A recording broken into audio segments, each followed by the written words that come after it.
In our urban world, in the streets where we walk, in the buses we take, in the magazines we read, on walls, on screens, we are surrounded by images of an alternative way of life.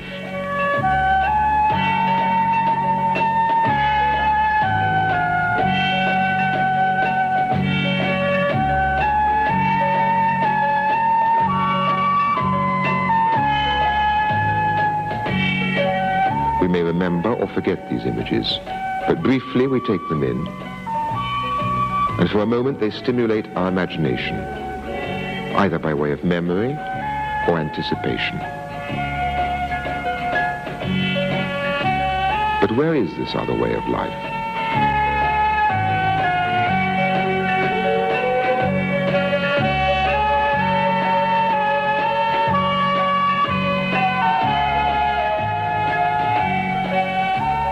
It's a language of words and images which calls out to us wherever we go, whatever we read, wherever we are.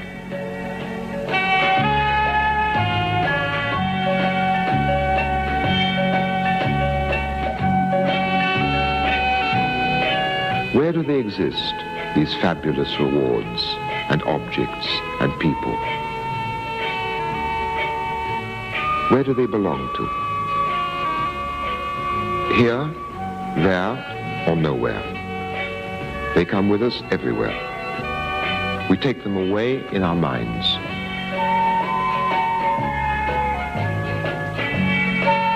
We see them in our dreams.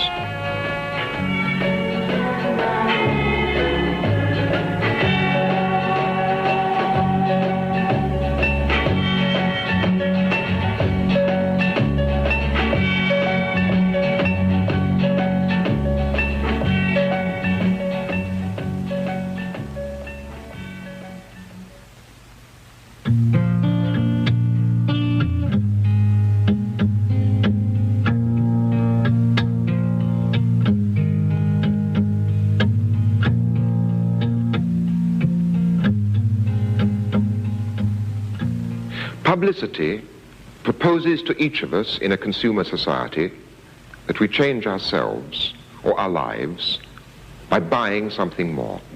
This more, publicity persuades us, will make us in some way richer, even though we will be poorer by having spent our money.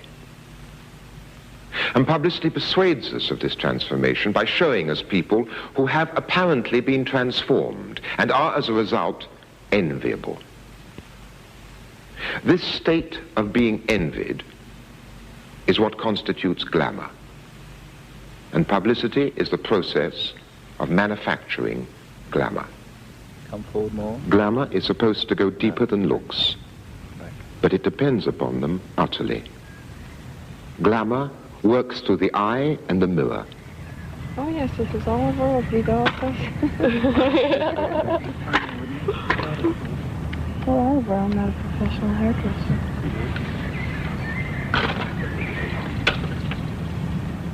Can you get the tangle out of that? Glamour is for everybody who believes they can be glamorous, or perhaps more accurately, for everybody who finds that they cannot afford not to be glamorous. Okay. Yes. Keep the fringes free, Oliver. The setting in which glamour is here being created is an old one, a large country house now turned into a public park. These parklands and trees were once laid out in the same spirit as the landscapes in oil paintings, in which idealized nymphs and goddesses played.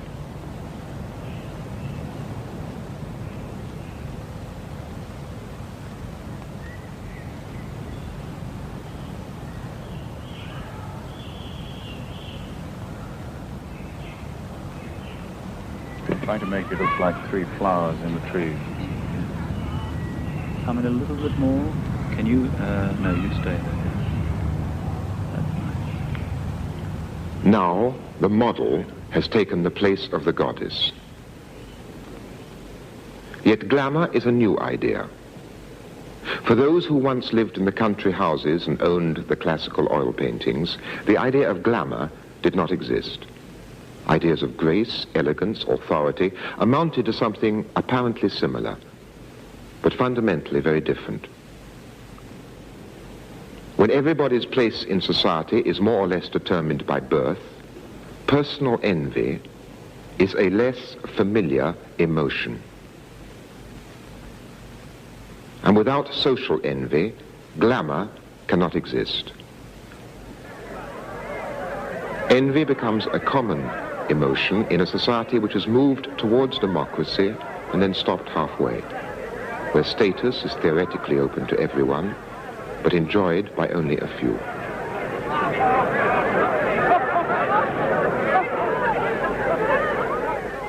Glamour is new, society has changed. But the oil painting and the publicity image have much in common. And we only fail to see this because we think of one as fine art and the other as commerce. Sometimes publicity impersonates a painting. Boys are posed to match the boyhood of Raleigh.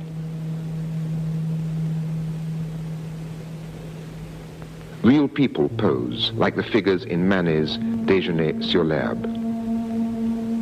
A man dresses up to look like a portrait by Hals. Sometimes works of art are used to give prestige to a publicity scene. A doodle by Michelangelo. A painting by Rubens.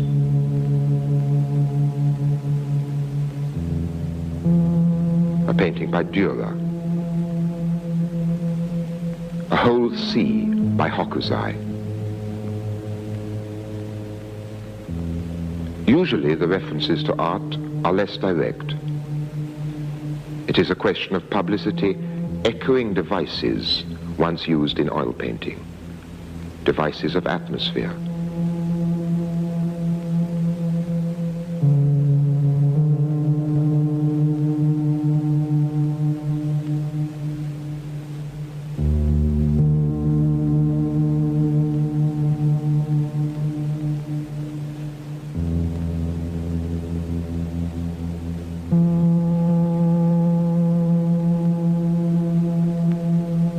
Settings.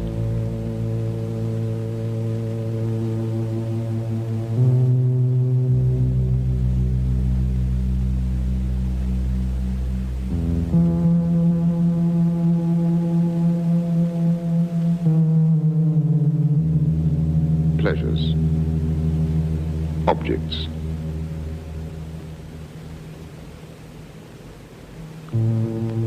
Poses. Symbols of prestige.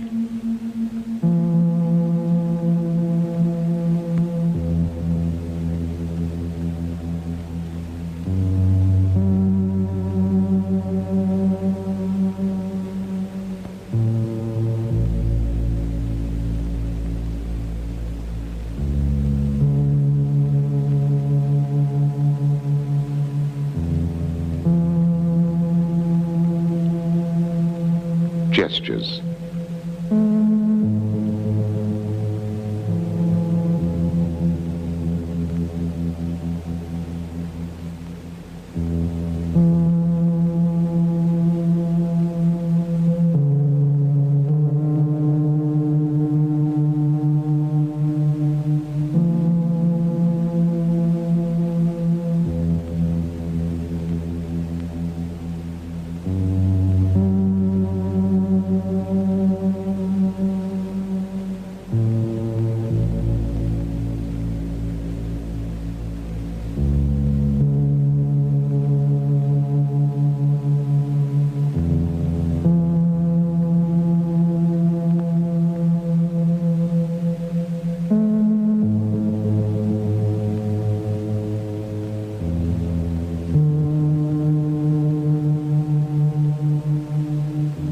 Signs of love.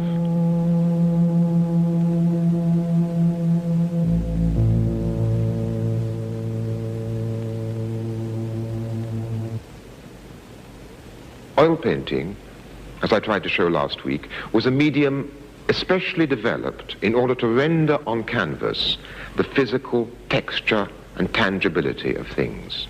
Today, color photography performs a similar role. Color photography, oil paint.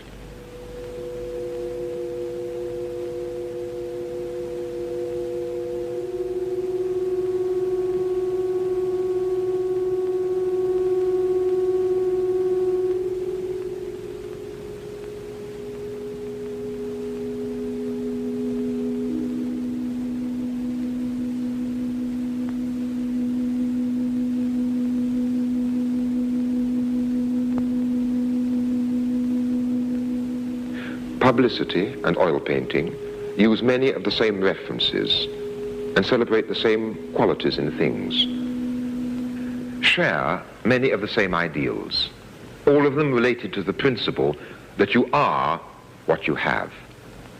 Their purpose and their effects, however, are very different. The oil painting showed what the owner was already enjoying among his possessions and his way of life. It consolidated his own sense of his own value. It enhanced his view of himself as he already was. It began with facts, the facts of his life. Of course, there were other facts which it didn't take into account. Where did the owner's wealth come from? The exploitation on which his wealth was based was not shown. But what was shown did at least correspond to the condition of his own life.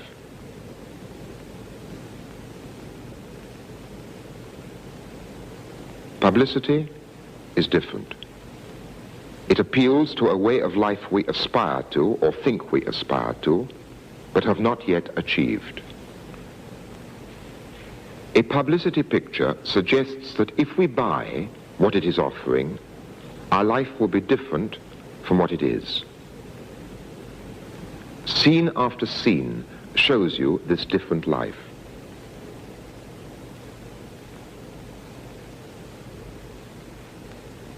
Not only will our home be different, but all our relationships will become radiant because of our new possessions.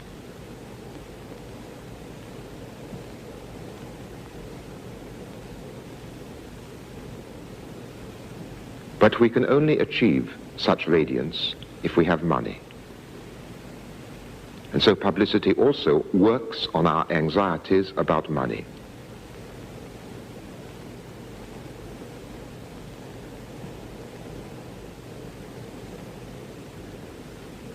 Urging each of us to scramble competitively to get more.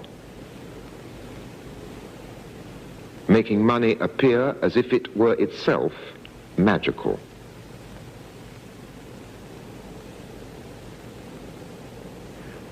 This may persuade a few people to use a bank credit system despite the very high rate of interest.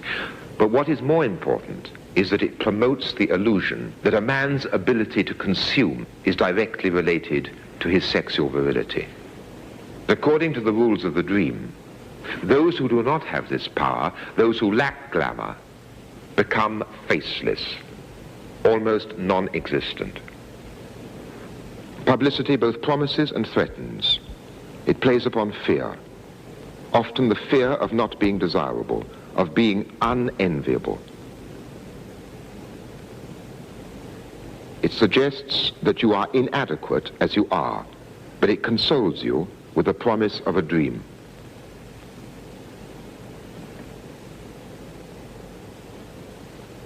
Behind the dream are the working lives of the very people it addresses.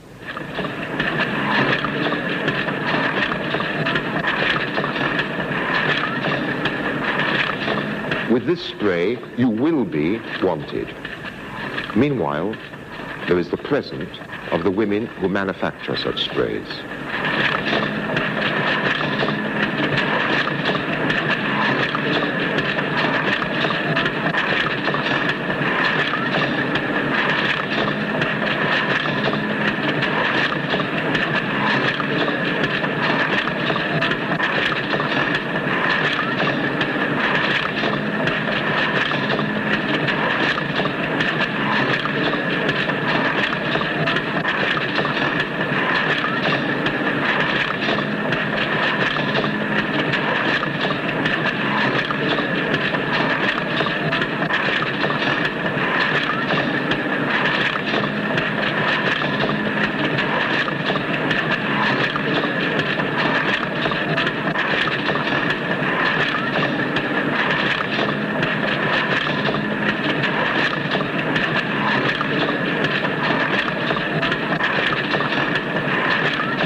future deferred.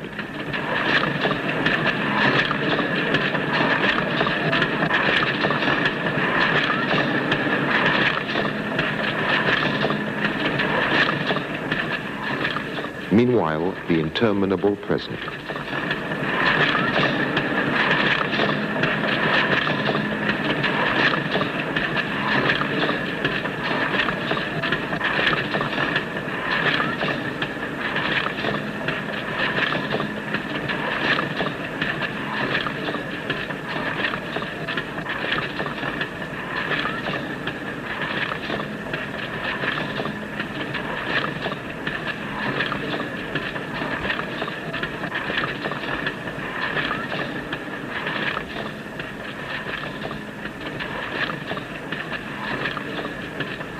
The more monotonous the present, the more the imagination must seize upon the future.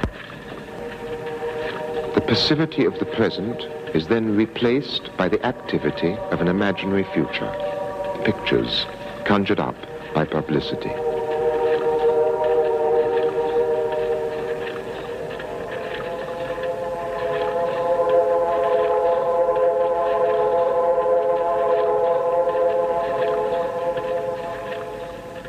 The imagery may be public, but the dreams are intimate.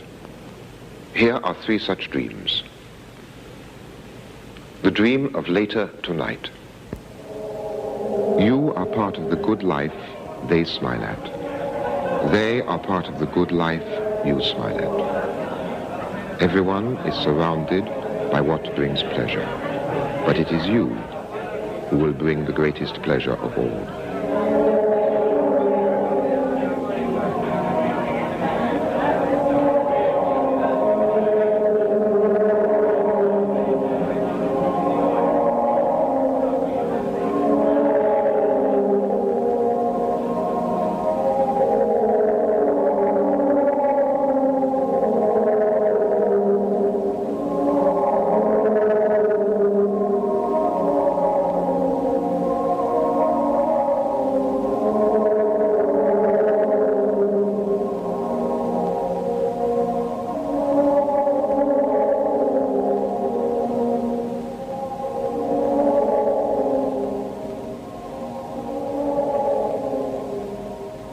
And next morning, you'll still feel the same about it.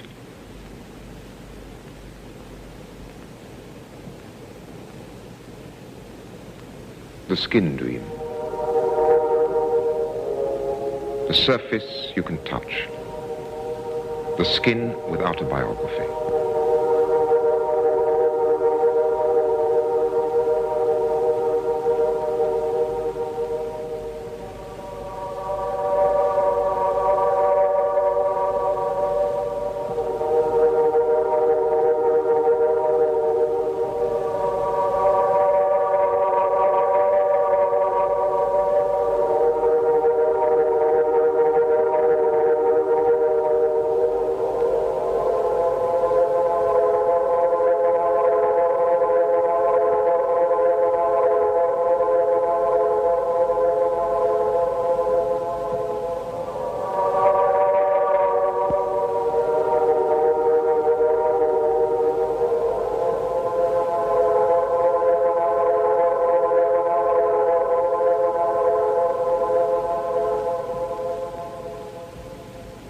The dream of a faraway place, to lie down on a bed alone, to allow one's thoughts to pass through the light of the window, to travel elsewhere, conjuring images.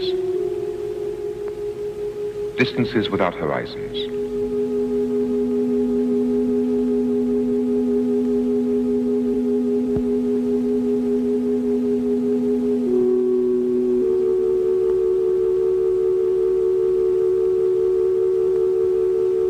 To be in two worlds at the same time, just where Europe ends.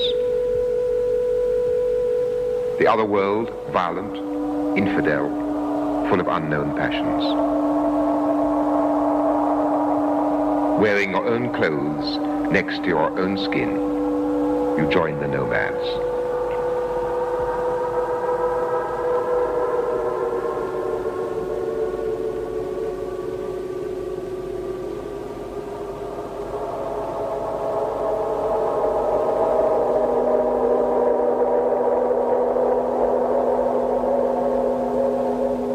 or to go north to ancient castles,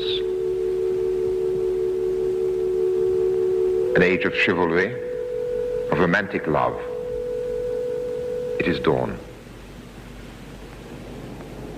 You are innocent, you are pure, you are ready to travel again. Publicity works on the imagination, but it does something else too. Because publicity pretends to interpret the world around us and to explain everything in its own terms, publicity adds up to a kind of philosophical system. The things which publicity sells are in themselves neutral, just objects. And so they have to be made glamorous by being inserted into contexts which are exotic enough to be arresting, but not close enough to us to offer a threat. A machine gun can support shoes.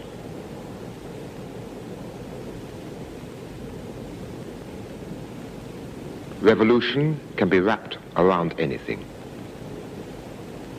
In this way, publicity abuses the realities of public figures and events and struggles in other parts of the world. Sometimes this reality and this unreality confront each other, and then we are faced by a contrast which is incomprehensible. Look, I open a copy of the Sunday Times color magazine.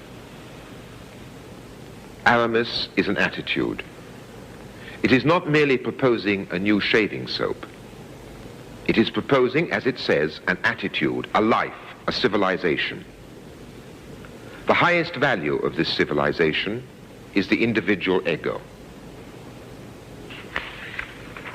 Pimm's tastes every bit as good as it looks and is easy to drink, which is sometimes hard for us to live with, because we wouldn't want people to think the chords it strikes are all meek and mild-mannered.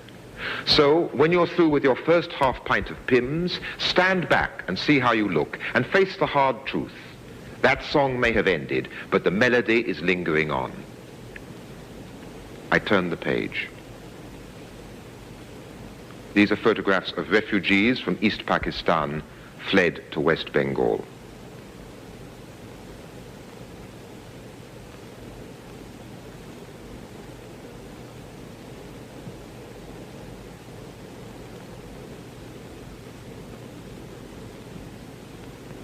The text which accompanies the photographs says that these refugees deserve more help than any others in the world.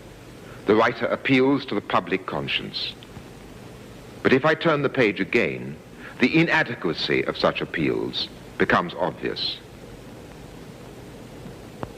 The words and pictures on these pages all appear to be real and all belong to the same language. The text, the photographs taken in Pakistan, the photographs taken for the publicity, the editing of the paper, the layout, the printing, all are elements of the same culture, our culture. Yet, between each page, there is such a fissure, such a disconnection, such incoherence, that one can only say this culture is mad.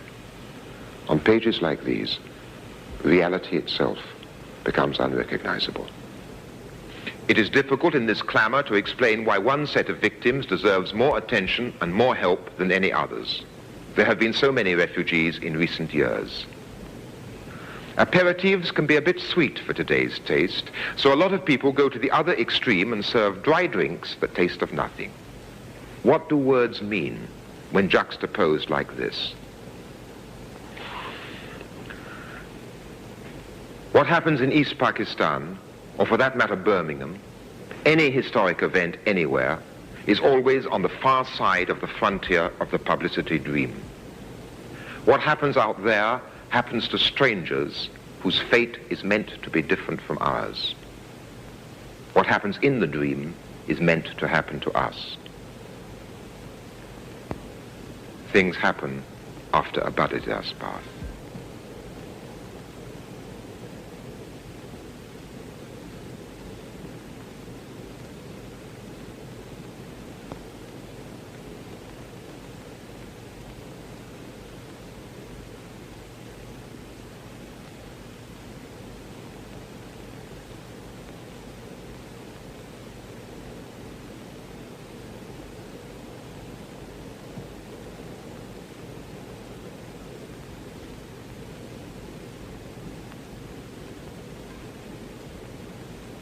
There is no communication between the two worlds. Their contrast is beyond understanding, unless one takes a world political view.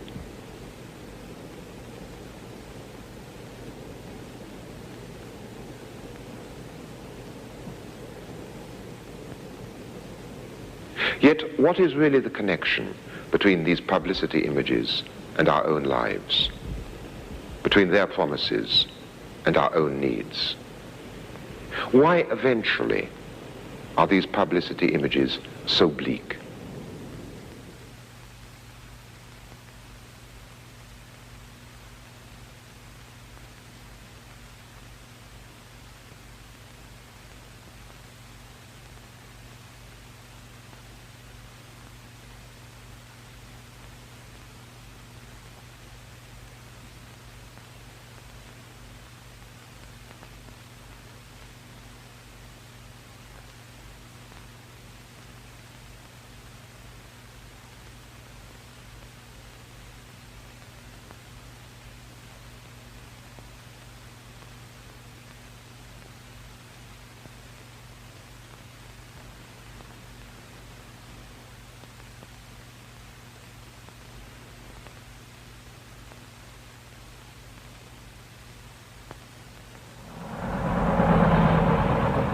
What surrounds these posters?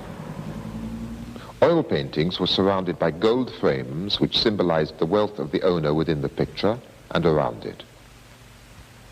What surrounds the publicity image is us as we are.